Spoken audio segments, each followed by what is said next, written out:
Previously on Nate's Corner. Krista was pregnant, Omid's now dead, 16 months pass by, Krista's no longer pregnant and it's assumed that the baby died, Krista may be dead, we fall into a river and find a dog, the dog bites Clem, Clem's found by this new group of people, and they leave her to die, except she does the surgery on her arm herself. Going down to the river the next day, Pete gets killed, and I go run with Nick. Now that we're all caught up, hey, welcome back to my corner. Or, welcome to my corner, if you're new. Without further ado, let's get started. Oh, now you want to say something? Like and subscribe and follow. Atta girl, Daisy. Atta girl. Oh, now you're being shy.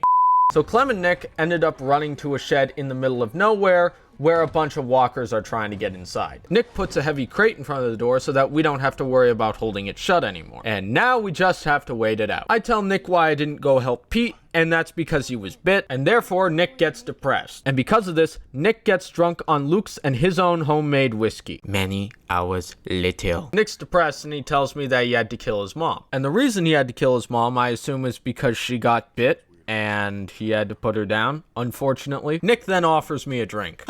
No thanks, I'm not fun at parties. Since it's many hours later, Nick tells me that I'll be able to make it back to the lodge safely. Once we exit this shelter, Nick decides to be a little bit of a fucking idiot, which forces me to go to the cabin on my own. Half a mile later. Somehow it's now daytime, even though that couldn't have taken more than 4 or 5 minutes at the speed she was going. But she makes it back to the lodge where Carlos and Rebecca are having an irrelevant conversation. Turns out that Luke and Alvin went to look for us after we didn't come back. I tell them that Pete got bitten and we were by the river. The two go get guns to try and find Luke and Alvin, and Carlos leaves me in charge of watching after Sarah. Fine, I'll do it. But I'm just saying, I have a distinct memory of you telling me not to have anything to do with her. She's my little girl. She's all I have left, and I would ask that you stay away from her. It's only been about a day. You mean to tell me you're changing your mind about your daughter like that?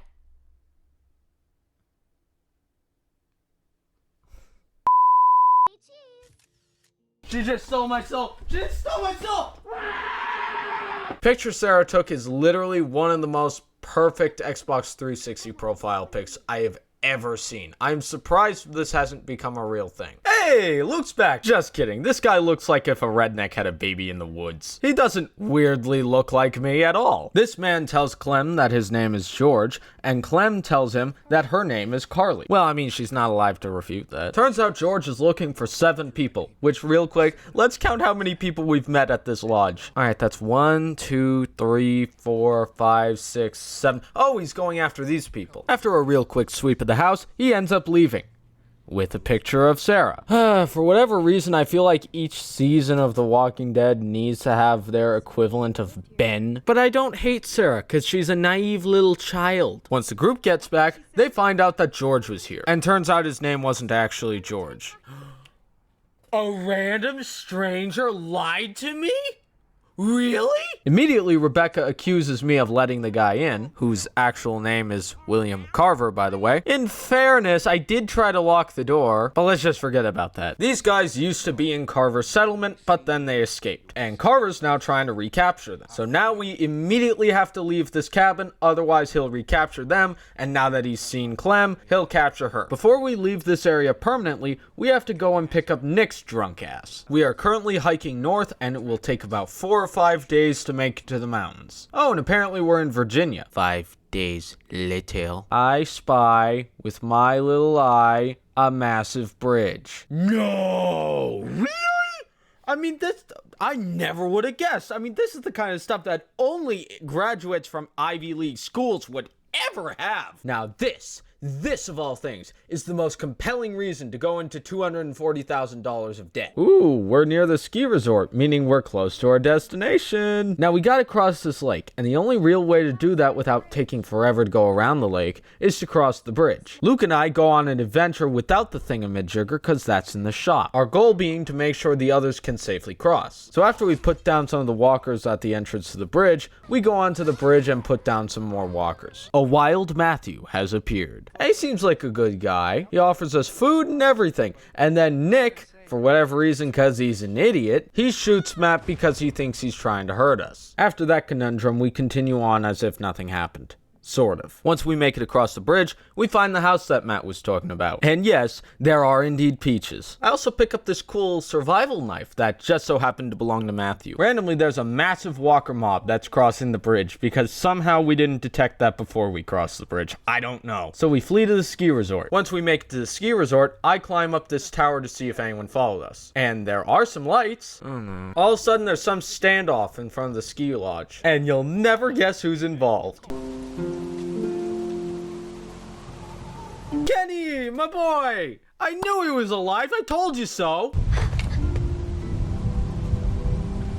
Now that's the proper response. So now we head inside to talk about things. We all leave our weapons up at the front, and I go and catch up with Kenny. Lee gets brought up. I tell Kenny that Omid's dead and that Chris is possibly dead, and Kenny tells me how he got out of this. Kenny introduces Clem to his new girlfriend, Sarita. Kenny deserves love. His wife killed herself in the face of Duck being dead. Good for him, he found love. Now we all go off and do our own thing. I talk to Walt real quick. Carlos, Rebecca, and Alvin are talking about how Carver's potentially following us. I help Sarita and Sarah decorate the Christmas tree by putting the angel on top, and I talk to Rebecca about the baby and get to listen to a kicking. Well, everyone, dinner is served. So naturally, I sit next to Kenny because he didn't lock me in a shed.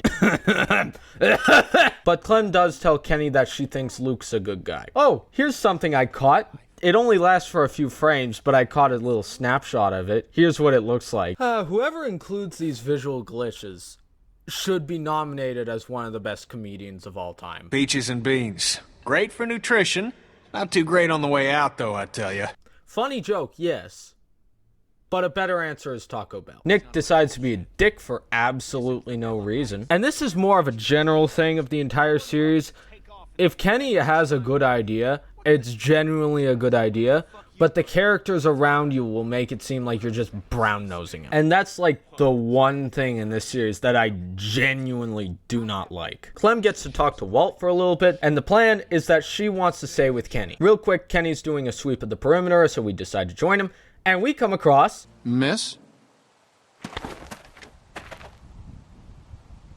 Everyone meet Bonnie. Turns out she has a family, which good for her, and apparently they're starving, which is bad, so she needs food. So Walt goes ahead and gives it to her. So once she has the box of food labeled, "Move you more, save you more," she heads back down the hill. Coming back in from all that, Luke finds out that guess who Walt's friend was? Now, we have 4 potential people this could be.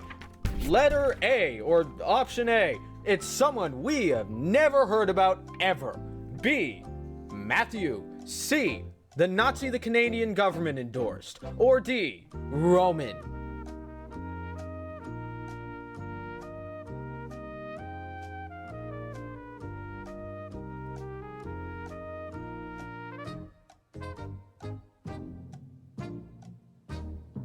If you said Matt, you'd be correct. If you answered A, no, just no. If you answered D, you'd be wrong because Roman was found dead earlier in episode 1. If you answered C, that would be wrong because it's not some mythical world or imaginary world or fake world, whatever. That actually happened earlier this week. And I end up showing Nick the photo that proves this. I find that Walt has found the knife I found, which belonged to Matt, and he asks me if Nick is genuinely a good guy or if he's a piece of shit. And despite our differences, he did save my life. Nick's a good guy. Nick goes ahead and apologizes to Walter for his actions, which... good on you. All of a sudden, something goes wrong with the wind turbine. So everyone else covers Clem while she shuts the thing down. And only after that does the horde of walkers come out. So I guess most of the time, sound attracts walkers, but sometimes lack of sound attracts walkers. Makes perfect sense to me. After Clem fights her way out of this, she sees Walter save Nick's life, which, if you had told Walt that Nick is the same kind of asshole as everyone else, Walt wouldn't have shot the walker and Nick would have gotten bit in the neck. After that, I go run inside. Oh, would you look at that? Guess who shoots the walker group? The inbred guy. Correct, and turns out Bonnie's a bitch. Carver threatens to kill Carlos, which he doesn't either way, but because of that, Rebecca, Alvin, and I come out of hiding. We're all rounded up and held as hostages. Kenny's still out there as a sniper. Very good thing he kills one of Carver's people, but very bad thing, Carver kills Walt because of that. Alvin's up next to die, and I save his life by... being stupid, and Kenny hands himself over. Luke's nowhere to be seen, and we're off to wherever the hell we're going now. Cue credits, and I just realized there's a whole section in the credits related to the employees' pets. That's nice. I mean, who would have thought Yoshi would be here? Well, that was a good old time, I guess. Again, I didn't expect to make another 10-minute video, but here we are. Less work for me, so that's always nice. But I will tell you, going into this, I didn't exactly expect to make a Jeopardy question here, but I mean, I did it.